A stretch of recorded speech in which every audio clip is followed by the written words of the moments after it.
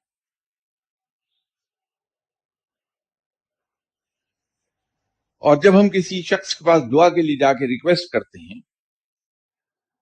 تو میں ذاتی طور پہ یہ سمجھتا ہوں کہ یہ انسان کی توہین ہے کہ وہ کسی اپنے ہی جیسے محتاج بندے کے سامنے جا کے گڑ گڑائے کہ مجھے اس مشکل سے نکال لو.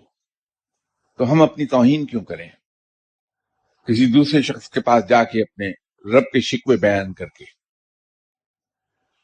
تو جب ہم اس سے منع ہو جاتے ہیں اور یہ ہر مشکل میں یہ خیال آتا ہے کہ میرے رب نے اتنا عرصہ مجھے تندرست رکھا، آج اگر 4 دن کی بیماری آ گئی تو میں ہائے ہائے کیوں کروں؟ تو جیسے میں تندرستی میں اللہ کا شکر ادا کرتا تھا اسی طرح میں آج بھی شکر ادا کر دوں کہ یا باری تعالیٰ تو بڑا رحیم و کریم ہے، تو نے مجھے ساری عمر تندرست رکھا. یہ جو 4 دن کی بیماری آئی ہے مجھے یقین ہے کہ تو اپنی رحمت کے صدقے اسے دور فرما دے گا sooner or later، کیونکہ تیری رحمت سے مجھے یہی امید ہے. مصیبت میں بھی، کیونکہ ایک بات یاد رکھیے کہ رب سے ہم جیسے گمان کرتے ہیں رب ویسا ہی نظر آتا ہے. تو رب سے اچھے گمان رکھیے، وہ اچھا ہی کرے گا. یہ ایک بڑی بنیادی چیز ہے. تو مشکل وقت میں بھی جب ہم اپنے رب سے اچھے گمان رکھتے ہیں اور اس سے یہ کہتے ہیں کہ یا باری تعالیٰ تو بہت رحیم و کریم ہے، میں جانتا ہوں اور یہ میرا ایمان ہے کہ تو مجھے اس مصیبت سے نجات دلا دے گا کیونکہ تیری سنت یہی ہے. تو رب اس مصیبت سے نجات دلا دیتا ہے. تو جب ہم یہ رویہ رکھتے ہیں تو ہم شکر گزار بندوں میں چلے جاتے ہیں اور رب کو شکر گزار بندے بہت پسند ہیں. تو اس سے دل یا قلب ہمارا اور روشن ہوتا ہے، رب کے ساتھ پیار اور بڑھتا ہے. اور جوں جوں رب کے ساتھ پیار بڑھے گا، انسان جس سے عشق کرتا ہے اس کی ناراضگی سے بہت ڈرتا ہے. سزا کا خوف نہیں ہوتا، اس کے ناراض ہو جانے کا خوف ہوتا ہے کہ مجھ سے ناراض نہ ہو جائے، منہ نہ موڑ لے مجھ سے. تو جب ہم یہ رویے رکھتے ہیں تو رب کے ساتھ ہم رفتہ رفتہ عشق میں مبتلا ہونے لگتے ہیں، اور جب اس کے عشق میں مبتلا ہو جائیں تو ہم اس کے چھوٹے سے چھوٹے حکم کی ستابی نہیں کرتے اس خوف سے کہ میرا محبوب مجھ سے ناراض نہ ہو جائے. تو اللہ کے اطاعت گزار بندوں میں چلے گئے، ہم بندگی کے اس اعلیٰ معیار کو چلے جاتے ہیں جس پر ایک مومن فائز ہوتا ہے.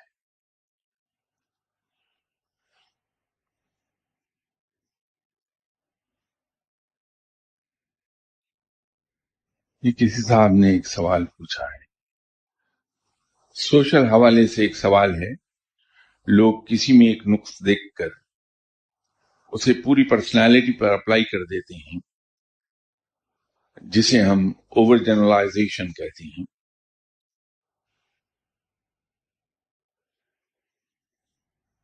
یہ کام مجھ جیسے کم علم اور کم عقل لوگ کرتے ہیں. فقیروں اور درویشوں کا کہنا یہ ہے کہ کسی شخص سے نفرت نہ کرو کیونکہ وہ اچھا ہے، ہاں اس نے کوئی ایک بری عادت پک کر لی ہے. درویش اور فقیر لوگ 1400 سال پہلے بھی اسی پر کاربن تھے، جو قاعدہ بعد میں آج سے 100 سال پہلے انگریز نے ڈیوائز کر کے ہم تک پہنچا دیا. یہ فقیر لوگ 1400 سال سے اس پر عمل پیرا ہیں. سنت کے طور پر آپ صلی اللہ علیہ وسلم کی سنت بھی یہی ہے کہ کسی شخص سے نفرت نہیں کرو، بلکہ آپ صلی اللہ علیہ وسلم کی سنت تو یہ ہے، اور اس پہ فقیر لوگ بڑی شدت سے عمل کرتے ہیں کہ برے لوگوں کو زیادہ سینے سے لگاتے ہیں. یہ غلط رویہ ہے. جس زمانے میں یہاں گفتگو ہو رہی تھی گواہی پر، تو اس موضوع پر کافی تفصیل سے بات کی تھی ہم نے کہ اگر ہم صرف اپنی گواہی درست کر لیں تو ہمارے 80% مسائل ختم ہو جائیں گے. قومی سطح پر. اسی پر ایک صاحب نے, ڈاکٹر اے آر خالد, انہوں نے نوائے وقت میں میرے حوالے سے یہ مضمون لکھ دیا تھا کہ اصلاح احوال کا یک نکاتی منشور گواہی. تو اگر ہم اپنی گواہی کو درست کر لیں گے تو یہ مسئلہ حل ہو جائے گا. پھر ہم کسی ایک برائی کی وجہ سے اس شخص کی تمام اچھائیوں کو, اس کے تمام پازیٹیو سائڈز کو اس طرح سے کنڈیم نہیں کریں گے جیسے اب ہم کر دیتے ہیں. یہ نہیں کیا جانا چاہیے. اول تو کسی کمزوری کا, خامی کا, گناہ کا ذکر کیا نہیں جانا چاہیے قطعی طور پر. لیکن اگر وہ ناگزیر ہو جائے فار سم ریزن تو پھر ان لفظوں میں کہہ دیا جائے کہ وہ بہت اچھا انسان ہے, صرف اس بیچارے سے کوتاہی ہو گئی کہ اس نے یہ ایک عادت پک کر لی ہے. ایک زمانے میں تو کوئی عہد قدیم کی بات لگتی ہے, صدیوں پہلے کی, کہ جب میں نوجوان تھا تو ایک صاحب دل اور صاحب علم آدمی جو اس وقت ریٹائرمنٹ کی ایج کو پہنچے تھے, شادی وغیرہ انہوں نے کی نہیں تھی, ان سے ملاقات ہوئی. وہ انگریزی کے پروفیسر تھے, مرے کالج سیالکوٹ میں انگریزی پڑھایا کرتے تھے. تو وہ مہربان ہو گئے بہت مجھ پہ. تو ایک دن وہ فرمانے لگے کہ جناب مولانا اشرف علی تھانوی ہمارے گھر بہت آیا کرتے تھے, ان کے والد کے پاس ان کا آنا جانا تھا کافی. تو جب کبھی بھی وہ سیالکوٹ آئے تو انہی کے گھر پہ ٹھہرتے تھے. تو یہ صاحب ان دنوں کلاس 4-5 میں پڑھتے تھے. ایک بار جناب مولانا اشرف علی تھانوی صاحب ان کے گھر پر ٹھہرے ہوئے تھے, یہ صبح کے وقت گئے تو مولانا سے انہوں نے سوال پوچھا کہ حضرت ایک کافر اور ایک مسلمان میں کیا فرق ہے؟ تو ان کے والد نے انہیں ڈانٹا کہ سوال نہیں پوچھتے, یہ گستاخی ہے. تو مولانا نے فوراً منع کیا کہ نہیں, بچہ ہے, اسے پوچھ لیتے ہیں. تو چونکہ مولانا بہت بڑے صاحب علم تھے, تو صاحب علم کی ایک پہچان یہ بھی ہے کہ وہ اپنے مخاطب کے ذہنی سطح کے مطابق جواب دیتا ہے کہ سنت الہی اور سنت رسول صلی اللہ علیہ وسلم یہی ہے کہ اپنے مخاطب کے ذہنی سطح کے مطابق جواب دیا جائے. تو مولانا نے کہا کہ بیٹا, کافر اور مسلمان میں اتنا ہی فرق ہے جتنا ایک اچھے اور ایک برے انسان میں. جب کوئی برا آدمی کسی اچھے انسان کو کوئی نیکی کا کام کرتے دیکھتا ہے تو برا آدمی یہ کہتا ہے کہ ضرور اس کا کوئی ذاتی مفاد ہے اس نیکی کے پیچھے جو یہ نیکی کر رہا ہے. لیکن جب وہ نیک آدمی کسی برے آدمی کو کوئی گناہ کرتے دیکھتا ہے تو کہتا ہے کہ بیچارے سے غلطی ہو گئی. بس اتنا ہی فرق ہے. تو یہ ہماری سوشل لائف میں جہاں اور بہت سی چیزیں ایسی آ گئی ہیں جنہوں نے ہمارے سوشل سٹرکچر کا حلیہ بگاڑ دیا ہے, وہاں ایک یہ بھی ہے کہ ہم کسی انسان کی ایک کوتاہی کو پکڑتے ہیں اور اس کی پوری پرسنالٹی کو ڈیمیج کر دیتے ہیں. مسلمان یہ کام نہیں کرتا, وہ پردے ڈال دیتا ہے. دوسرا سوال انہوں نے یہ پوچھا ہے کہ محبت کیا ہوتی ہے. جب ہم کسی شخص کو اس کی اچھی فطرت کی وجہ سے پسند کرنے لگتے ہیں تو اس پسندیدگی کی 3rd ڈگری محبت ہے, پیار ہے. وہ لائکنگ ڈیولپ ہو جائے گی جو, تو اس لائکنگ کے بعد اگلی سٹیج آئے گی انفیچویشن کی, اور اس سے اگلی سٹیج آئے گی پیار کرنے کی, محبت کرنے کی. گرچہ یہ جو لفظ ابھی میں نے بولا کہ اچھی فطرت, یہ بڑی ریلیٹو ٹرم ہے اور بڑے براڈ معنوں میں یوز ہوتی ہے. مجھ جیسے انسان کو دوسرے کی ویسی ہی فطرت اچھی لگے گی جیسی میری اپنی ہے. اگر مجھے کوئی نیک آدمی نظر آ جائے گا تو میں اس سے دور بھاگوں گا، اس کے لیے کبھی میرے دل میں لائکنگ ڈیولپ نہیں ہوگی. تو یہ ریلیٹو ٹرم ہے اچھی، وہ ڈیپینڈ کرتا ہے کہ دیکھنے والا انسان خود کیسا ہے. انہی صاحب کا، جن کا میں نے سیالکوٹ کے پروفیسر جن کا ذکر کیا، ان کے بارے میں یہاں سپیریئر سائنس کالج کی کیمسٹری کے ایک ہیڈ آف دی ڈپارٹمنٹ تھے، وہ ان سے ملنا چاہتے تھے اور انہیں وقت نہیں ملتا تھا ان سے. انہیں کسی نے بتا دیا کہ میں شرازی صاحب کے بہت قریب ہوں، اور لاہور میں جب وہ تشریف لاتے ہیں تو وہ انفارمیشن میرے پاس ہوتی ہے اور میری ایکسیس ہے وہاں تک، فری ایکسیس. تو طفیل قریشی صاحب نے مجھ سے فرمایا کہ میری ملاقات کرا دیں شرازی صاحب سے. تو مجھے یہ احترام تھا کہ وہ پروفیسر ہیں اور استاد کو انکار کرنا ذرا دشوار کام ہے. میں نے شرازی صاحب سے کہا کہ ٹائم دے دیجیے. ٹھیک ہے، لے آؤ انہیں. تو میں نیکسٹ ڈے مارننگ، لاہور آئے ہوئے تھے یہاں، بریک فاسٹ پر انہیں لے گیا، ملے، بڑے خوش ہوئے. پھر وہ ان کی رٹ شروع ہو گئی، مجھے دوبارہ ملنا ہے، دوبارہ ملنا ہے. تو شرازی صاحف سے میں جب وہ لاہور آئے دوبارہ عرض کیا کہ وہ ملنا چاہتے ہیں آپ سے، ٹائم دے دیجیے. تو ان کے چہرے پر کچھ ناگواری کے اثرات تھے، تو کہنے لگے ٹھیک ہے لے آؤ. اور میں ان کے تاثرات دیکھ چکا تھا کہ ناگواری ہے.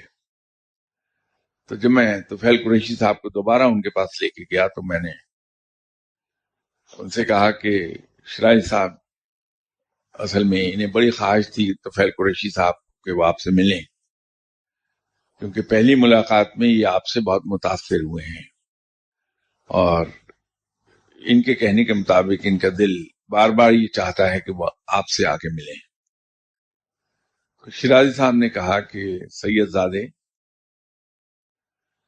یہ جو کچھ قریشی صاحب نے میرے بارے میں تمہیں کہا ہے، یہ در حقیقت وہ اپنی ذات کے بارے میں کہہ رہے ہیں. کیونکہ جب کوئی شخص دوسرے سے ملتا ہے تو اسے اپنی ذات کا عکس اس انسان میں دکھائی دیتا ہے، جیسے آئینے میں ہمیں اپنا امیج دکھائی دیتا ہے. تو دیکھنے والا یا ملنے والا انسان جیسا خود ہوتا ہے، جس سے وہ مل رہا ہے اس کو وہ ویسا ہی لگتا ہے. تو قریشی صاحب خود چونکہ بہت نیک اور بھلے آدمی ہیں، تو انہیں اپنی اس نیکی اور اس اچھائی کا عکس میرے اندر دکھائی دیا، جس سے یہ دھوکہ کھا گئے کہ میں اچھا ہوں. تو یہ اچھا جو لفظ ہے یہ ریلیٹو ٹرم ہے. بہت مجھے احساس ہے کہ آپ لوگ بہت بور ہو رہے ہیں، اس لیے پیشتر اس کے کہ آپ کچھ دو چار فکرے اچھال دیں مجھ پر. تو میں آپ سے اجازت چاہتا ہوں، انشاءاللہ اگلی اتوار بشرط زندگی آپ سے ملاقات ہوتی ہے، پھر اسی موضوع پر بات کریں گے. آج بہت سے سوالات لوگوں کے رہ گئے. نیکسٹ سنڈے انشاءاللہ کوشش کروں گا کہ میں ان سوالوں کے جواب دے پاؤں. اجازت دیجیے، خدا حافظ.